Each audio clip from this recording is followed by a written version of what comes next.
नमस्कार साथियों, स्वागत है आपका इस educational channel online study with Saroj में।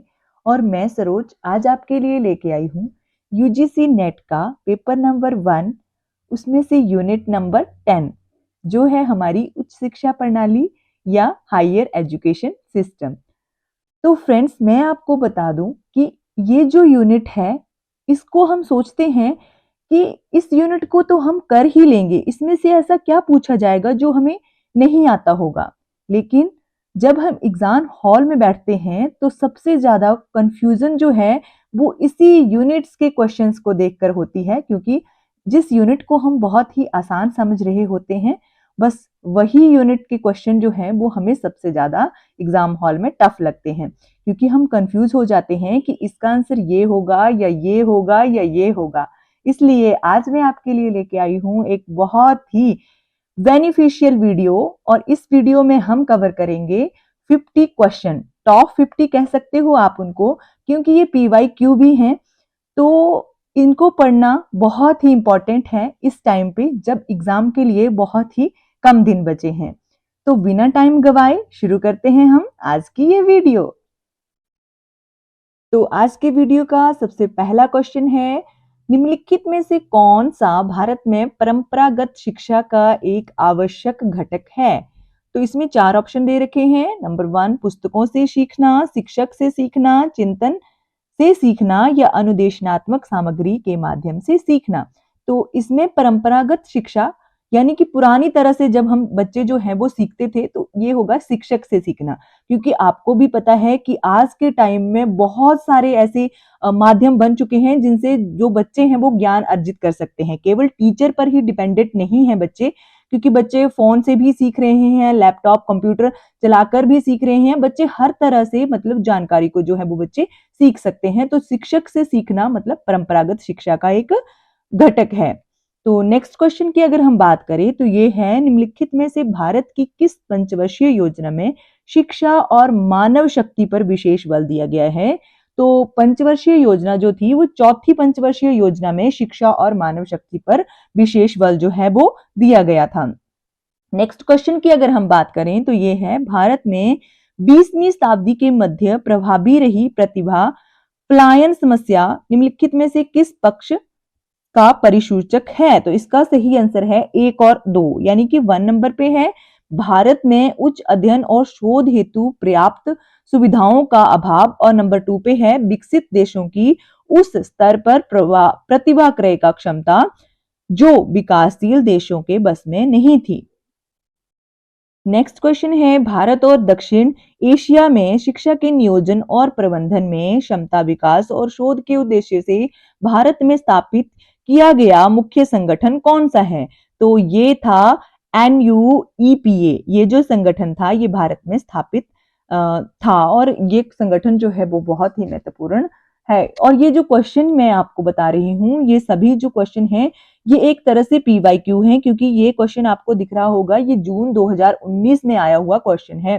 तो नेक्स्ट क्वेश्चन की अगर हम बात करें तो ये है, स्वतंत्रता प्राप्ति के बाद निम्नलिखित में से कौन सी समिति या आयोग की रिपोर्ट जो थी वो भारत में शिक्षा की सभी स्तरों पर विकास से संबंधित है?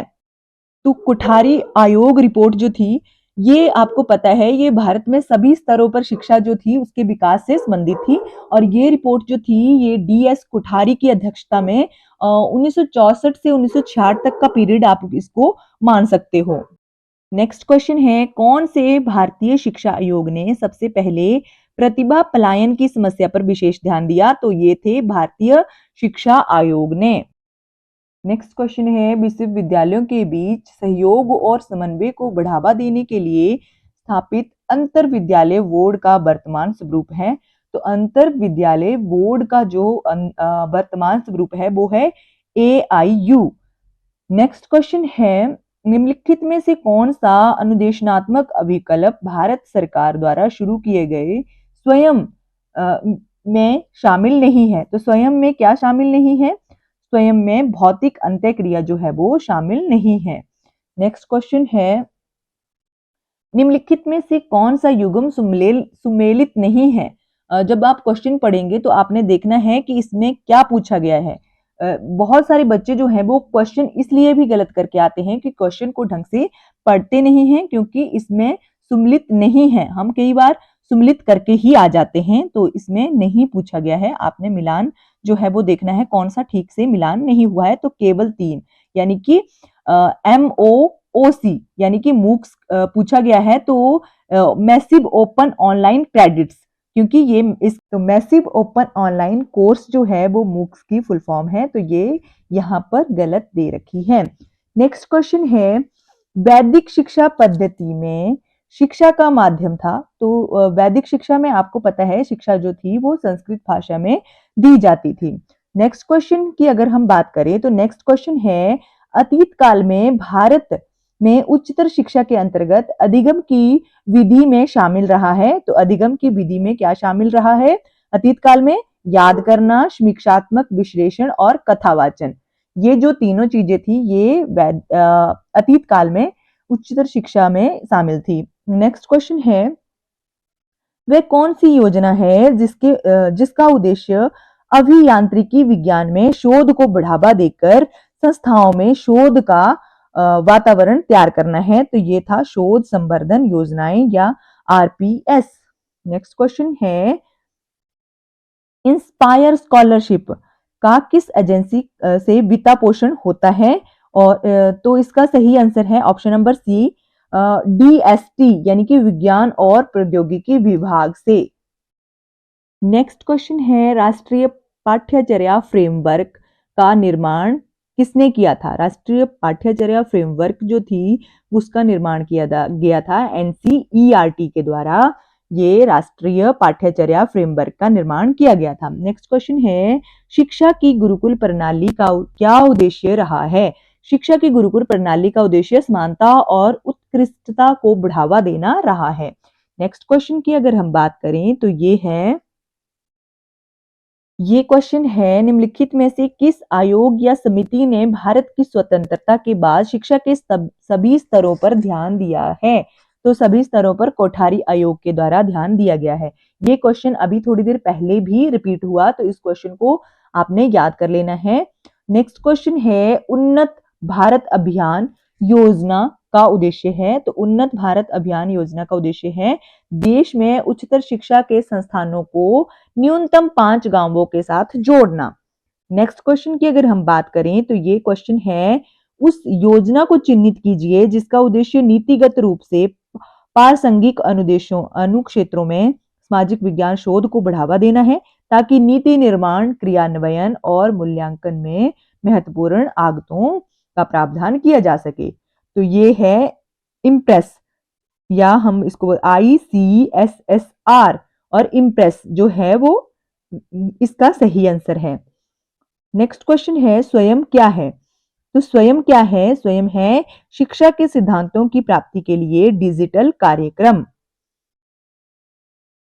नेक्स्ट क्वेश्चन है, भारत में स्थापित पहला मुक्त विश्वविद्यालय है? तो भारत में पहला मुक्त विश्वविद्यालय जो है वो भीमराव अंबेडकर मुक्त विश्वविद्यालय हैदराबाद में है। नेक्स्ट क्वेश्चन है, वर्ष 1948 में भारत में विश्वविद्यालय शिक्षा की पुनर्संरचना के लिए किसकी अध्यक्षता में एक विश्वविद्यालय शिक्षा आयोग लाया गया? तो ये आपको पता है डॉक्टर S राधाकृष्णन या डॉक्टर सर्वपल्ली राधाकृष्णन, जिनके जन्म दिवस को हम शिक्षक दिवस के रूप में मनाते हैं। तो ये जो है ये विश्वविद्यालय शिक्षा आयोग ये आया था 1948 में।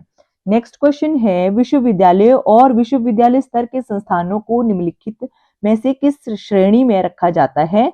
तो ये है श्रेणी, मतलब सबसे पहले जो स्थापित हुआ वो आपने बताना है। सबसे पहले आया केंद्रीय विश्वविद्यालय, नंबर 2 पर है राज्य विश्वविद्यालय, नंबर 3 पर है निजी विश्वविद्यालय, और उसके बाद है नंबर 4 मानित विश्वविद्यालय। नेक्स्ट क्वेश्चन है, ई पाठशाला किसकी पहल है? ई पाठशाला जो है वो NCERT की पहल है। नेक्स्ट क्वेश्चन है, ग्रामीण संस्था प्राधिकरण परिषद कहाँ स्थित है? तो ये है हैदराबाद में। नेक्स्ट क्वेश्चन है, इंजीनियरिंग प्रत्यायन निकायों के लिए अंतरराष्ट्रीय कगार वाशिंगटन समझौता में भारत का प्रतिनिधित्व निम्नलिखित में से किसके माध्यम से होता है? तो ये होता है एनबीए के माध्यम से।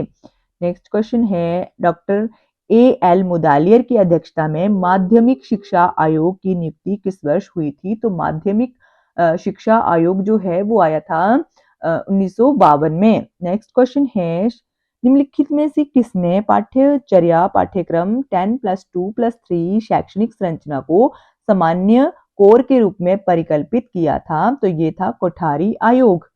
नेक्स्ट क्वेश्चन है, पब्लिक स्कूल के माध्यम शिक्षा के विकास के लिए भारत सरकार द्वारा चलाई गई योजना है? तो ये है राष्ट्रीय माध्यमिक शिक्षा अभियान। नेक्स्ट क्वेश्चन है, निम्नलिखित में से किस तारीख को प्रतिवर्ष राष्ट्रीय शिक्षा दिवस मनाया जाता है? तो राष्ट्रीय शिक्षा दिवस जो है वो मनाया जाता है 11 नवंबर को, और जो शिक्षक दिवस है वो मनाया जाता है 5 सितंबर को डॉक्टर सर्वपल्ली राधाकृष्णन के जन्म दिवस के रूप में। नेक्स्ट क्वेश्चन है, विश्व में भारत की विशालतम उच्चतर शिक्षा प्रणाली किन देशों के बाद आती है? तो ये है नंबर 1 और 3, यानी कि संयुक्त राज्य अमेरिका और नंबर 3 पर है चीन। तो इन दोनों के भारत की विशालतम उच्चतर शिक्षा प्रणाली इन दोनों देशों के बाद आती है। नेक्स्ट क्वेश्चन है, प्रधानमंत्री शोध फेलोशिप निम्नलिखित में से किसमें पीएचडी कार्यक्रम करने वाले अभ्यर्थी के लिए है? तो ये है आईआईटी और आईआईएससी। नेक्स्ट क्वेश्चन है, विपक्ष का नेता उन समितियों का एक सदस्य होता है जो चयन करती हैं? नंबर 1, 2, 3 इसका सही आंसर है। तो 1 पर है केंद्रीय सूचना आयुक्त का, नंबर 2 पर है केंद्रीय सतर्कता आयुक्त का, और नंबर 3 पर है राष्ट्रीय मानव अधिकार आयोग के अध्यक्ष का। नेक्स्ट क्वेश्चन है, जेंडर बजटिंग के बारे में निम्नलिखित में से कौन सा कथन सही है? तो इसका सही आंसर है 2 और 4। तो 2 में है, इसमें महिलाओं पर सरकार के बजट का प्रभाव का मूल्यांकन किया जाता है, और नंबर 4 पर है यह एक बजटिंग नवोन्मेष है। नेक्स्ट क्वेश्चन है, भारत में नागरिक केंद्रित प्रशासन में निम्नलिखित में से कौन सी बाधाएं हैं? तो नंबर 1 और 2 इसका सही आंसर है। नंबर 1 पर है सरकारी नौकरशाहों की सख्त और अनम्य अभिवृद्धि, और नंबर 2 पर है कानून और नियमों का अप्रभावी क्रियान्वयन। नेक्स्ट क्वेश्चन की अगर हम बात करें तो ये है कॉम्प्लेक्स ऑफ कॉलेज को कहते हैं, कॉम्प्लेक्स ऑफ कॉलेज को कहते हैं संघीय विश्वविद्यालय। नेक्स्ट क्वेश्चन है, स्कोब विश्वविद्यालय का संक्षिप्तीकरण क्या है? तो स्कोब की फुल फॉर्म है standing committee of vocational education, ये आपने याद रख लेना। नेक्स्ट क्वेश्चन है, मानव अधिकारों की सार्वभौमिक घोषणा अपनाई गई थी? तो ये अपनाई गई थी 10 दिसंबर 1948 में। नेक्स्ट क्वेश्चन है, global education monitoring report 2017-18 accountability in education meeting our commitments के प्रकाशक हैं? तो ये हैं यूनेस्को इसके प्रकाशक हैं। नेक्स्ट क्वेश्चन है, दिव्यांग बच्चों के पुनर्वास में लगे अध्यापकों को अपना पंजीकरण अनिवार्य रूप से करना चाहिए किसमें? आरटीआई में। नेक्स्ट क्वेश्चन है, Indian institute of advance studies स्थित है? तो ये कहाँ पर है? शिमला में। Indian institute of advance studies जो है वो शिमला में है स्थित। तो फ्रेंड्स, अगर आप मेरे चैनल पर नए आए हैं तो मेरे चैनल को सब्सक्राइब जरूर कर लें और साथ में लगे बेल आइकन को भी प्रेस कर लें ताकि मेरे आने वाले हर वीडियो का नोटिफिकेशन जो है वो आपके पास पहुंच जाए। अब बात करते हैं अपने नेक्स्ट क्वेश्चन की। ये है नैक NAAC के संशोधित ग्रेडिंग प्रारूप के अनुसार उच्चतम ग्रेड है, तो इसमें है A++ जो ग्रेड है वो सबसे उच्चतम ग्रेड है। नेक्स्ट क्वेश्चन है, भारत में दूरस्थ शिक्षा की नियामक संस्था है? तो दूरस्थ शिक्षा की नियामक संस्था है ये है UGC। नेक्स्ट क्वेश्चन है, विश्वविद्यालय अनुदान आयोग के प्रथम अध्यक्ष कौन थे? तो ये थे professor SS Bhatnagar. Next question है, भारत निम्नलिखित में से डीम्ड विश्वविद्यालय के विषय में कौन सा कथन सही है? तो डीम्ड विश्वविद्यालय के विषय में 2, 3 और 4 जो है वो सही हैं। तो 2 को हम रीड करते हैं, वे अपना पाठ्यक्रम तथा पाठ्यचर्या बना सकते हैं। डीम्ड विश्वविद्यालय जो है नेक्स्ट नंबर 3 पर है, वे दाखिला तथा शुल्क के विषय में अपने दिशा निर्देश बना सकते हैं। नंबर 4 पर है, वे उपाधि प्रदान कर सकते हैं। नेक्स्ट क्वेश्चन की अगर हम बात करें तो ये है, उच्चतर शिक्षा के वैश्वीकरण में निम्नलिखित में से कौन से अवगुण हैं? तो नंबर 2 पर है शिक्षा के अभिजात्य को बढ़ाना, नंबर 3 पर शिक्षा का वास्तुकरण और नंबर 4 पर है शिक्षा की लागत में बढ़ोतरी। नेक्स्ट क्वेश्चन की अगर हम बात करें तो ये है, मूल्य शिक्षा का उद्देश्य निम्नलिखित में से किस पर संकेंद्रित कर अच्छी तरह से पूरा किया जा सकता है? तो ये है मानवीय मूल्यों के प्रति संवेदना। नेक्स्ट क्वेश्चन है,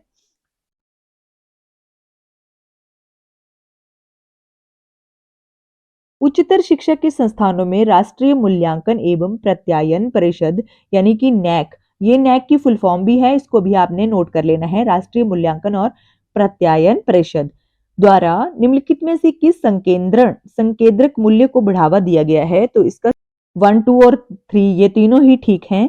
ये है राष्ट्रीय विकास का अवदान और विद्यार्थियों में वैश्विक प्रवीणताओं का संपोषण, और नंबर 3 पर है विद्यार्थियों और अध्यापकों के में मूल्य व्यवस्था विकसित करना। नेक्स्ट क्वेश्चन है और आज के वीडियो का ये लास्ट क्वेश्चन है, मूल्य शिक्षा या वैल्यू एजुकेशन प्रदान करने का सर्वोत्तम तरीका है। वैल्यू एजुकेशन किस प्रकार जो है वो प्रदान की जा सकती है? मूल्य पर आदर्शात्मक प्रस्तुति या विमर्शी सत्र के दौरान।